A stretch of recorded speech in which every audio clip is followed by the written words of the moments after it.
This episode is brought to you by the new D9 Business Directory. Shop Greek owned brands from a variety of categories. And if you are a Greek author or business owner, add your profile today at d9business.com. Honoring those trailblazers who preceded us is just as important as leaving a legacy for those who will follow us. Greekly Speaking is about highlighting Greeks today who are creating positive change for tomorrow. We hope you enjoyed this episode. Hi, welcome to Greekly Speaking. I'm Eric, and joining me for this episode is Margaret Ellen Hocker of Zeta Phi Beta Sorority Incorporated. She was initiated in the Pi Sigma Zeta chapter of Zeta Phi Beta in 2012. She's an entrepreneur, a podcast host, wife, mother, and activist. Her Black Maggie podcast is streaming live now on your favorite podcast app. Please welcome to Greekly Speaking, Margaret. How are you doing, Miss Maggie? I'm doing well. How are you? Hey, I'm great. It's a good day to be alive, and I'm just going to put a period behind that. Okay. It is what it is. Um, what's going on with you? Just getting the day started. I'm really excited to be here, right? And yeah, I always have a lot going on, so I don't make lists. I could tell because I noticed you out on social media, and I think it's rare that the branding will just stop you in your track. I was like, wow, I Okay. totally get everything about that. And I hadn't even been to your site yet. What I saw when I got there is exactly what I would hope to see. Something that I'm not a Black woman and living in America, but I was able to relate to so much of the content. And I thought it was so beautiful that so many of our young girls can grow up and learn to self-express and be activists and things like that because they have these guidelines and these templates all over the world that they can follow. And I was like, man, I got to meet this person and see where our head is at and how can we spread some more of that love. So that's why you're here. So thank you once again. And Thank you so much. for our listeners out there, hey, why don't you just let us know, first of all, where you from originally? Well, I'm from Cincinnati, Ohio. Born and raised, but I live a very colorful life, and so there's some people that know me from New Orleans, some people that know me from Atlanta. I spent some time in the Navy, so Okay. yeah. Navy. It's all good. I love that. So, did you have any Greek influences in your life coming up? So, yes and no, right? So, growing up, I'm an only child, and like, I don't know if you know any other like only children from the like growing up in the 90s. A lot of latchkey kids, you spend a lot of time watching TV, and I'm a comedy nerd, which is a thing that people probably don't know about me.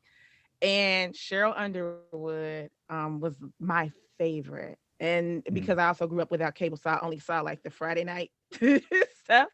But at the end of every set, she always would shout out the Greek letter organizations and explain a little bit about Zeta. So as I grew up and had an opportunity to like get out into the world a little bit more on my own, I was in an entrepreneurship like summer camp, and I saw some women going by with Zeta shirts on as I was working.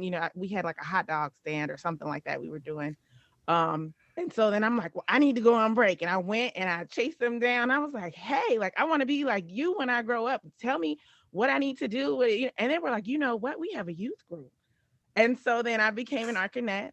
And the rest is really history. Like, no matter how far I went when I went to the Navy, there was always somebody that stayed in contact with me, and kind of made sure I was still alive.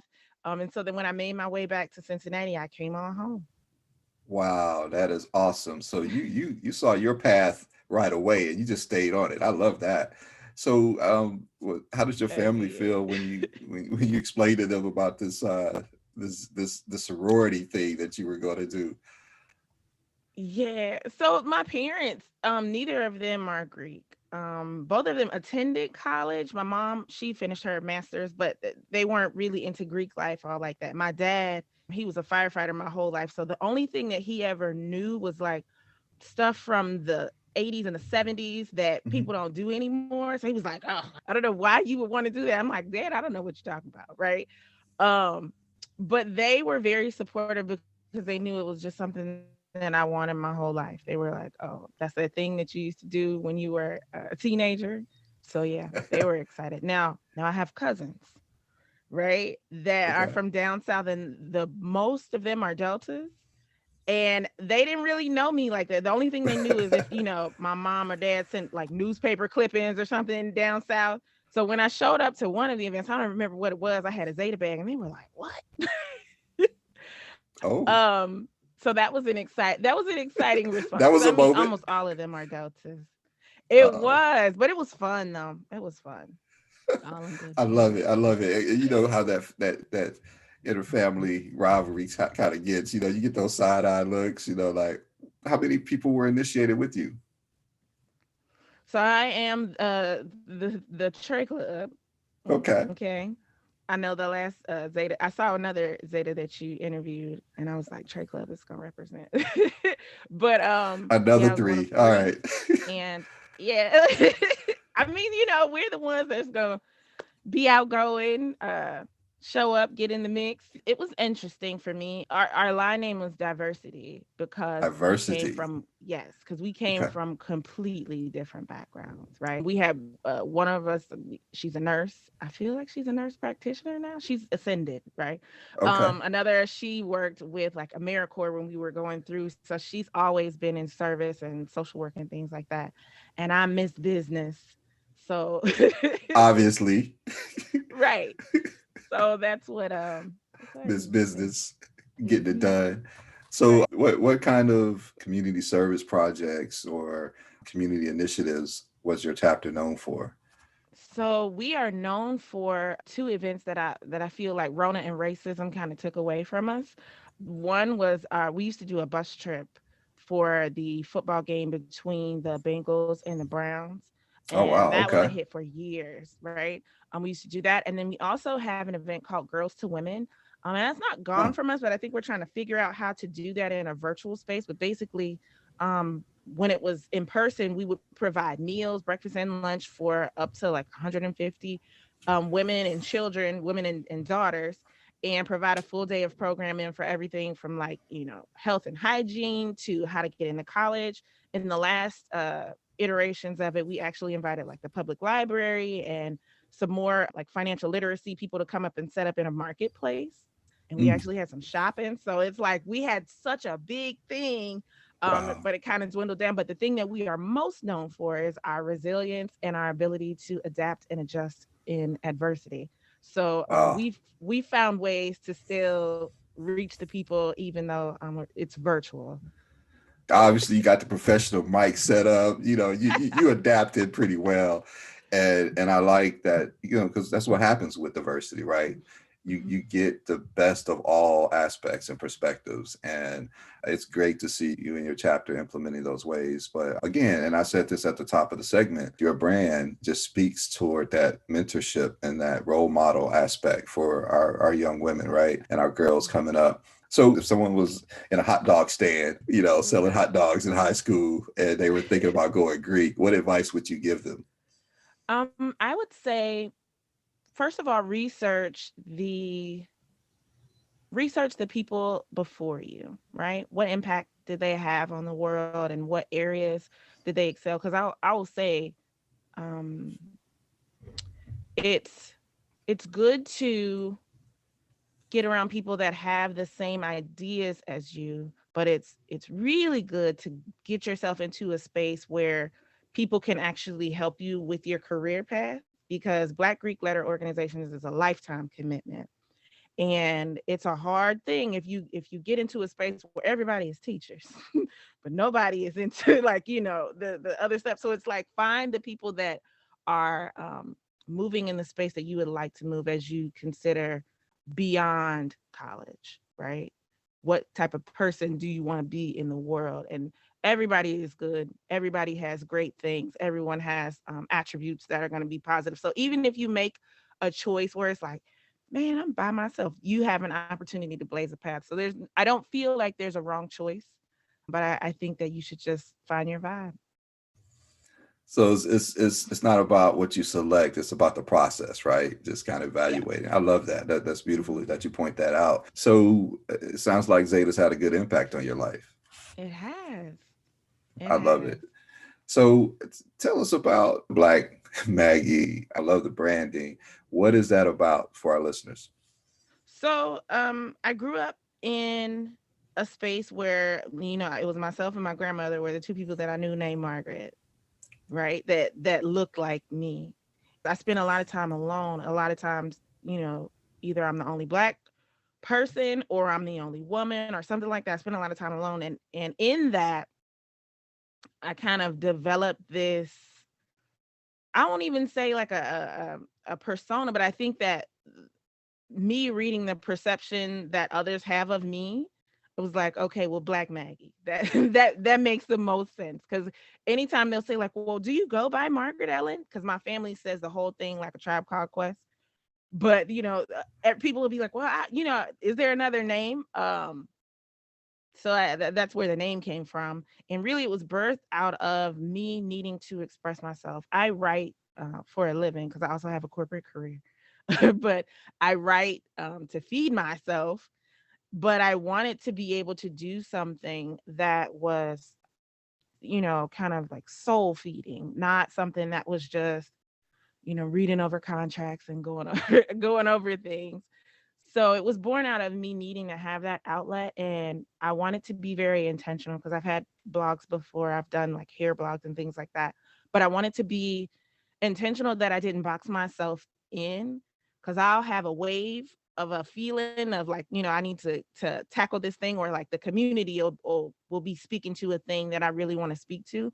And so I didn't want to box myself in and just be like, well, I just talk about hair, I just talk about whatever. So that's kind of how it came about. So some of the things that I have going on over the summer, when everybody was like asking for, well, Black people, tell us what to do, right? I was like, oh, we need a place that we can have a break.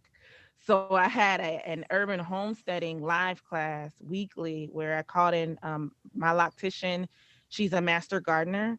I had her come in, and like she did it to, she just accepted donations. And we did a live class for anybody that wanted to come and learn how to garden. And it's something that's peace. It's not Black trauma. It's just us, being one with the earth. So that's a live event that I had going on.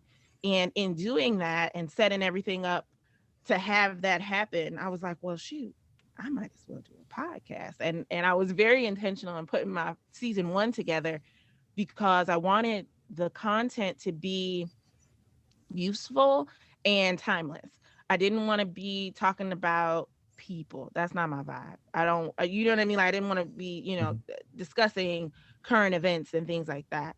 Um, we speak to some things that are relevant to current events, but really we were able to capture concepts, and I was able to tap into some experts to give me some insight on things because I love to learn and I wanted to share that with my audience. So the overarching encompassing brand, there's a blog that if you want to go back and read back, when I was pregnant with my son and I was tripping about how that was going to work. And, there's some of the, I don't think we recorded any of the live things. We kind of left that a sanctuary, but if you stay tapped into my Instagram, whenever we kick those back up, you can get invited. And binge season one is my mantra right now. We're working on recording season two. What's next for you? Some other projects that I'm working on. When we were doing the Urban Homestead and Live series, I was considering a lot about my friends and family that are and have been incarcerated and the options that they have when they leave that space. And so while that's not, centrally focused on surviving and thriving as a Black woman, particularly, it still is, because we're still mothers and wives and sisters and daughters to a lot of these men that come out and don't have a lot of opportunities. And so in that urban gardening space, in the urban homesteading space, my team, which really it consists of my elders, my mom, my lactician, and the people that I love around me.